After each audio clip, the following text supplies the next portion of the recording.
Alright, welcome everybody to another BDA Boxing Film Analysis.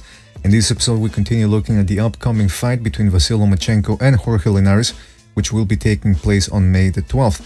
Very interesting fight because both guys are quick, both guys are physically gifted, while also being technically proficient. Now, in this episode I want to take a look at something that I've been meaning to examine for a long time since it happened, which is the Vasyl Lomachenko-Guillermo Rigondeaux fight. Now, a lot of people say that it wasn't a good win for Lomachenko because Rigondeaux was smaller. And, you know, even Lomachenko admitted that Rigondeaux was smaller. That being said, he didn't just barge through Rigondeaux. He didn't out-muscle him. He beat him at his own game, which is boxing. You know, he made him quit because Rigondeaux couldn't land anything. And I was watching and I'm thinking, man, this is Lomachenko. I wasn't quite convinced about how good he was. This fight really demonstrated that, say what you want about the size difference and age difference, he really is very proficient at outboxing you. And we're going to take a look at how he does it to everybody. It's not the first time he's done it. He does it to everybody he fights. And I want to reference the work of Richard Makowitz. I don't know if you're familiar with Richard Makowitz, but he was a Navy SEAL. You might also have recognized him from the Future Weapons. That was a show that was on the Discovery Channel a couple of years ago. And he also I think he had a show on History Channel or the Military Channel, which was called Deadliest Warrior, where they would pit, you know, hypothetical matchups between warriors from different eras. So it was like ancient Rome versus, you know, Alexander the Great's army and all that. So it was a very interesting program, and he was I think he held multiple black belts. And of course, he was a Navy SEAL, so he knew about hand-to-hand combat. And he wrote a book called The Way of the Warrior, Unleash the Warrior, actually, Unleash the Warrior. Pretty good book if you're into changing your mindset and all that. And in it, he talks about his theory of chaos, which is when you're fighting somebody, you want to instill as much chaos as possible. With chaos, he defines it as just essentially being malaise, you know, short-circuiting a guy by throwing him off course. So we're going to take a look at this here. It's an excerpt from his book, and he says, "Surprise is a major component of fear. Warriors know this and use it to their advantage. In SEAL Team, we were taught that there are three elements of successful attack: surprise, speed, and violence of action.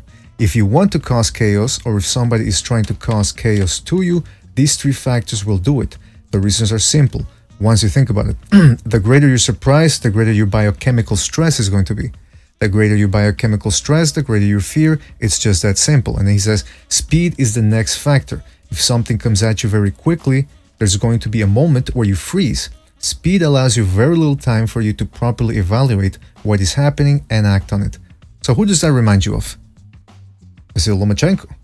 I mean, this is really, listen, whether you're a amateur boxer, or whether you just like to spar, or whether you're in karate, or whether you're a professional boxer, MMA, kickboxing, jiu-jitsu, whatever, all of this applies in combat. Alright, so he says surprise, speed, and violence of action. So let's rewind this because it's gonna disappear in a couple of seconds. Surprise. How do you surprise your opponent in boxing? Well, you throw him off course by throwing him a couple of feints. In and out movement, head movement, attacking from different angles when you're moving your head, pivoting, little side steps. That's what you do. Changing the level of the speed of your punches, jabbing, throwing multiple jabs before you throw a left hand or right hand, right? Like Vasyl Lomachenko does. Or maybe every once in a while you throw two small jabs and then you fire a shotgun jab. You get what I'm saying, right, guys? Like, it's variety. The speed in which you deliver all of that is going to throw him even more, of course.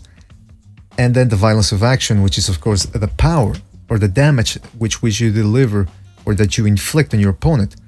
Okay, so we're going to take a look at how Vasyl Lomachenko does this, all right? Let's start right away. Why not?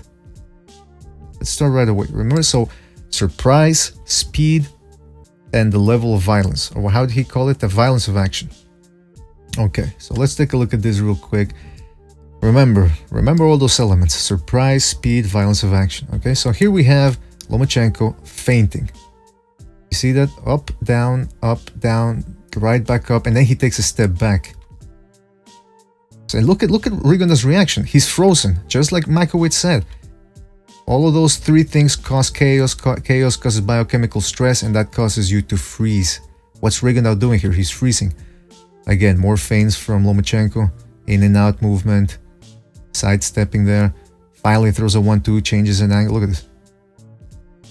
And notice where he threw the left hand. He threw it by dipping down and then throwing it. Didn't really quite land, but then he's pivoted and then he's just causing stress here.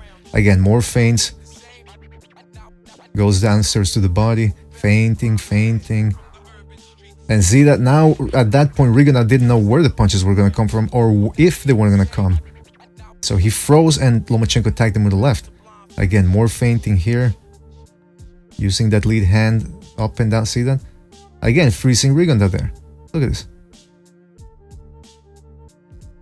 3 small jabs, hits him with a left hand.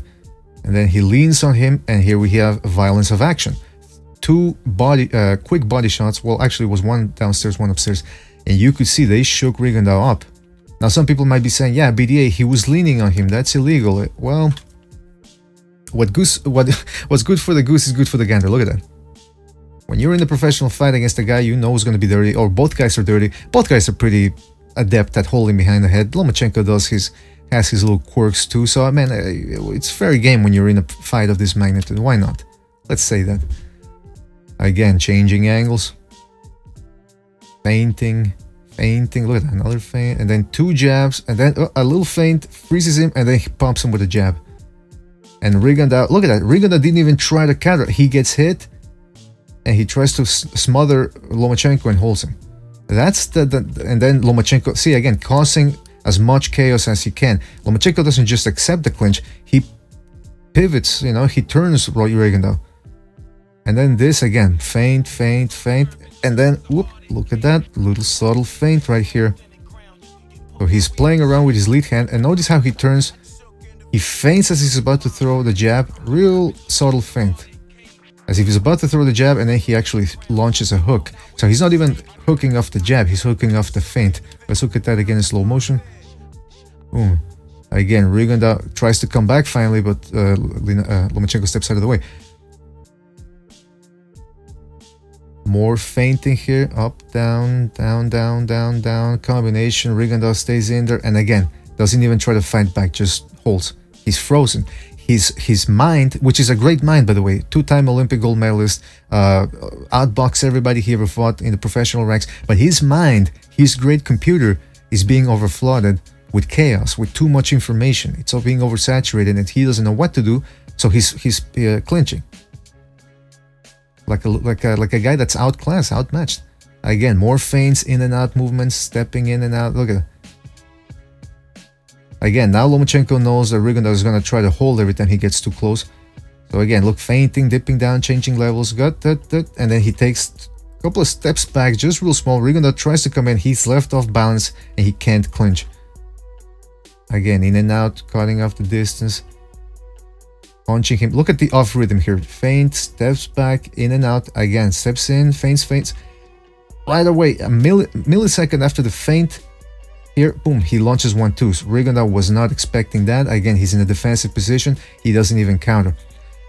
So when people say, well, Lomachenko it was just the size that played the difference, you're kind of missing the point here. You're missing everything that Lomachenko did. And again, if you're a professional boxer, amateur boxer, whatever you may do, karate, judo, implement these tactics into your sparring, into your combat sessions. They will really help you out. And again, you know, some people might not be convinced about how Rigondeaux was able to be outboxed by Lomachenko. So we're just going to show you a little montage here, real time. So a couple of slow motions maybe of everything that Lomachenko did. Remember, speed, a surprise, right, surprise, speed, and violence of action. So keep those things in mind. Keep in mind also the feints, the foot movement, the in and out, the head movement, the multiple jabs before he throws the left hand, the pivoting. Every time Rigondeaux tries to hold him, he still turns him to create maximum chaos. Okay, that's what Lomachenko is doing. That's what he's going to have to do against Linares. So keep that in mind as we leave you with this little montage of how he was able to outbox Rigondeaux and forced him to quit. So don't forget to like and subscribe, and we'll see you on the next one, folks. Take care.